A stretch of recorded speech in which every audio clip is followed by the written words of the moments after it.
TDP జాతీయ కార్యదర్శి నారా లోకేష్ చేపట్టిన యువగలం పాదయాత్ర విజయవంతంగా పూర్తి చేసిన సందర్భంగా మంగళవారం మాజీ మంత్రి గంటా శ్రీనివాస్ ఆధ్వర్యంలో వేడుకలు ఘనంగా నిర్వహించారు. ఈ సందర్భంగా భారీ కేక్ కట్ చేశారు. అనంతరం గంటా శ్రీనివాస్ మాట్లాడుతూ ఈ నెల 20వ తేదీన పోలిపల్లి వద్ద జరగనున్న విజయోత్సవ సభను విజయవంతం చేయాలని ఆయన కోరారు. 226 రోజులు 3132 కిలోమీటర్లు పాదయాత్ర చేశారని 3 నెలల్లో అధికారంలోకి వచ్చేది టీడీపీ ప్రభుత్వమేననేసి ఆయన అన్నారు. ఈ కార్యక్రమంలో మాజీ మంత్రి పత్తిపాటి పుల్లారావు, పల్లె రఘునాథరెడ్డి, ఎమ్మెల్సీలు దువ్వారావు, రామారావు, అశోక్ బాబు పాల్గొన్నారు.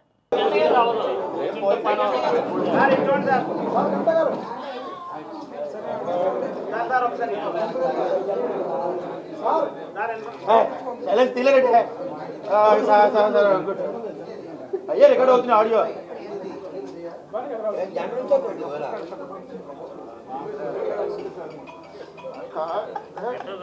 కలుస్తారు అలాగని కాదు క్లియర్ కానీ అదే కలుపుతుంది ఆటలో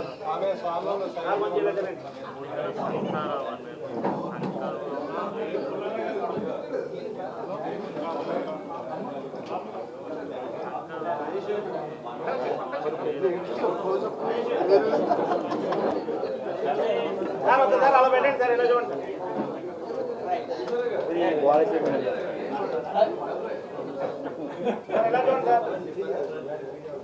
మన నందమూరి బాలకృష్ణ గారు కూడా హాజరవుతా ఉన్నారు. మరి ఎలాగూ మొత్తం ఈ మీటింగు అన్నిటికీ కూడా కారణమైన లోకేష్ గారు ప్రత్యేక ఆకర్షణగా ఉంటారు. నలుగురు కూడా చంద్రబాబు నాయుడు గారు, పవన్ కళ్యాణ్ గారు, బాలకృష్ణ గారు మరియు లోకేష్ గారు నలుగురు ముఖ్యులుగా ఈ సభ జరగబోతా ఉంది. ఈ సభ నుంచే మొత్తం రేపు జరగబోయే ఎన్నికల ప్రచారానికి శ్రీకారం చుడుతూ ఇక్కడ ఎన్నికల శంఖారావం ఈ సభ నుంచే పూరించిపోతా ఉన్నారు. ఈ ప్రచారానికి ఇది ఒక శ్రీకారం చుట్టి ఇక్కడి నుంచి నాంది పలికి దీన్ని మనం ముందుకు తీసుకెళ్లే ఏర్పాటు కూడా చేస్తూ ఉన్నాం.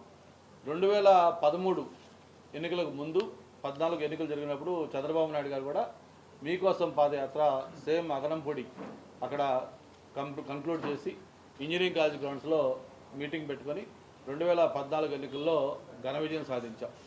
మళ్ళీ ఆఫ్టర్ 10 ఇయర్స్ ఈరోజు హిస్టరీ రిపీట్ కాబోతా ఉంది.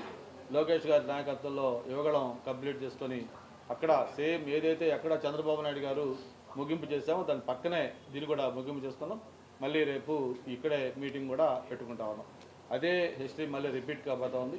2024 జరిగే ఎన్నికల్లో కూడా మామూలుగా రేపు తెల్లారితే తూర్పున సూర్యుడు ఉదయించడం ఎంత ఖాయమో, ఆదివారం తర్వాత సోమవారం ఎలా వస్తుందో రేపు 24 జరిగే ఎన్నికల్లో తెలుగుదేశం అలాగే జనసేన కాంబినేషన్లో ఘన విజయం సాధించబోతా ఉన్నాం. చంద్రబాబు నాయుడు గారి ముఖ్యమంత్రిగా మళ్ళీ రాష్ట్రానికి పూర్వవైభవం వచ్చేదానికి కూడా అన్ని ఏర్పాట్లు చేస్తున్నామని చెప్పి కూడా తెలియజేసుకుంటూ మరి ఒక్కసారి ఈ సందర్భంగానే మరి చంద్రబాబు నాయుడు గారి పరిపాలన అలాగే జగన్మోహన్ రెడ్డి గారు ఆ రోజు ఎన్నికలకు ముందు ఆయన చెప్పిన హామీలు, పాదయాత్రలో ఇచ్చిన అలాగే ప్రామిసెస్ అన్నీ ఒకసారి తీసుకుంటే ఆయన పరిపాలనలో ఈ 4 సంవత్సరాల 9 నెలలు పూర్తయింది. కేవలం ఇంకొక 3 నెలలు 4 నెలలు సమయం. ఈ మొత్తం ఒకసారి ఆయనకి పర్సంటేజ్ ఆఫ్ పర్ఫార్మెన్సెస్ కంప్లీట్ చేసింది లెక్కేసుకుంటే 98.5% ఫెయిల్యూర్స్ అయినాయి. ఆయన మరో పక్క నేను 99% అన్నీ అమలు చేసిన హామీలు అంటున్నాడు. నేనైతే ఈ సందర్భంగా ఒకటే చెప్తా ఉన్నాను, 98.5% హామీలు ఆయన విఫలం చెందారు. ఏ ఒక్క ప్రామిస్ కూడా ఆయన ఇచ్చిన నవరత్నాలే కాదు, పాదయాత్రలో చేసిన ప్రామిసెసే కాదు, ఏ ఒక్కటి కూడా 100% అమలు చేయలేదు. ప్రతి ప్రామిస్ కూడా ఎంతో కొంత లోపం పెట్టుకున్నాడు. మద్యపాన నిషేధం దగ్గర నుంచి ఈరోజు అమ్మఒడి దగ్గర నుంచి, పెన్షన్ల దగ్గర నుంచి, లేకపోతే ఇరిగేషన్ ప్రాజెక్ట్ దగ్గర నుంచి, ఆసరా దగ్గర నుంచి ప్రతిదీ కూడా ఆ హామీలో ఏదో కొంత లోటుపాట్లు ఉన్నాయి. ఏ ఒక్క హామీ కూడా 100% అమలు చేశారని చెప్పడానికి వీలేదు. మేము ఇదే వేదిక ద్వారా జగన్మోహన్ రెడ్డి గారు కానీ, వాళ్ళ సామంతరాజులకు కానీ, వాళ్ళ సలహాదారులకు కానీ, లేకపోతే వాళ్ళ మంత్రులకు కానీ ఎవరికైనా బహిరంగ సవాల్ విసురుతా ఉన్నాం. మేము ఈ హామీని అమలు చేసాం పూర్తిగా అని చెప్పని మీరు రుజువు చేయగలిగితే మేము శాశ్వతంగా రాజకీయాలు మానేస్తాం. ఎప్పుడైనా మేము చర్చకు సిద్ధంగా ఉన్నాం. మీకు దమ్ము ధైర్యం ఉంటే మీరు ఎవరైనా సరే మీరు చర్చకు రావచ్చు.